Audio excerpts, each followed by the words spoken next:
tambak ng Ela, ang gera'y nakaamba. Filistino at Israel, nakahanda ng magdigma. Sa gitna ng lahat, higante ay nangungutiya. Si Goliath na malakas, walang takot nagbabanta. Siyam talampakan taas, sobrang nakakamangha. Ang boses niyang parang kulog, tunay na nakababahala. Sa puso ng kawal Israel, ramdam ang pag-aalala. Sa wari bang pag-asa ay malabong makuha. Walang sinumang kawal, lakas loob na humarap. Takot ang namayani, sa bawat puso'y laganap. Naririnig ang paghamon, kasama ang paghamak. Mula sa dambuhalang aruganteng si Goliath, hanggang sa dumating ang isang batang pastol. David ang pangalan, Diyos ang patnubay at kalasag. Sa kabila ng kalitan, buo ang loob at handang lumaban, upang maipagtanggol ang kanilang nasasakupan.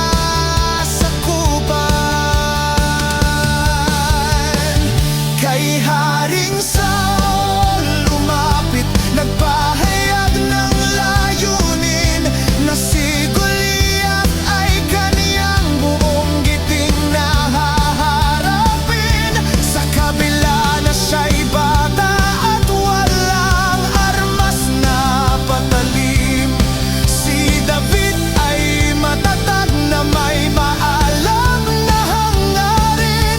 Subalit ang hari hindi sang-ayon sa kaniyang ibig, dahil sa kabila ng murang edad siya'y napakalit.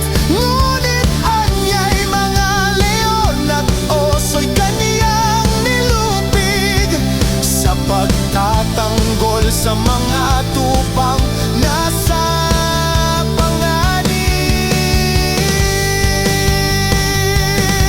Hindi gumamit ng baluti, ni tabak na matalas, panghilagpos at bato lamang sa kamay niya'y hawak.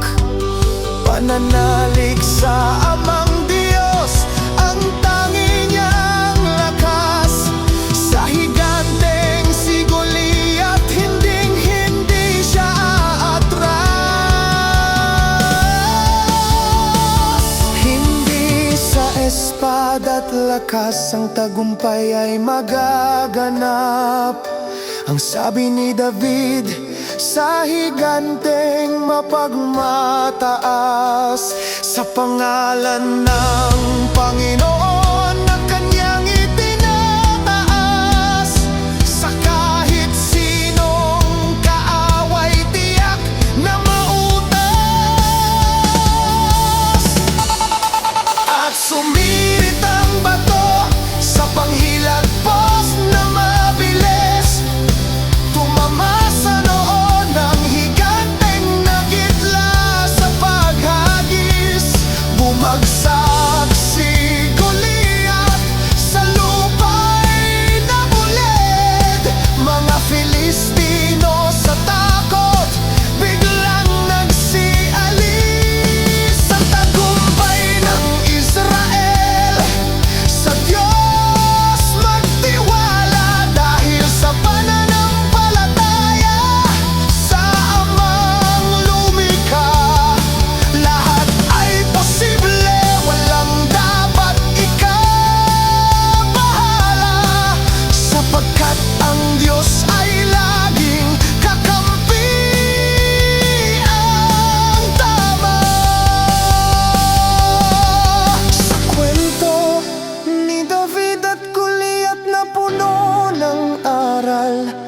Huwag magpalalo sa taglay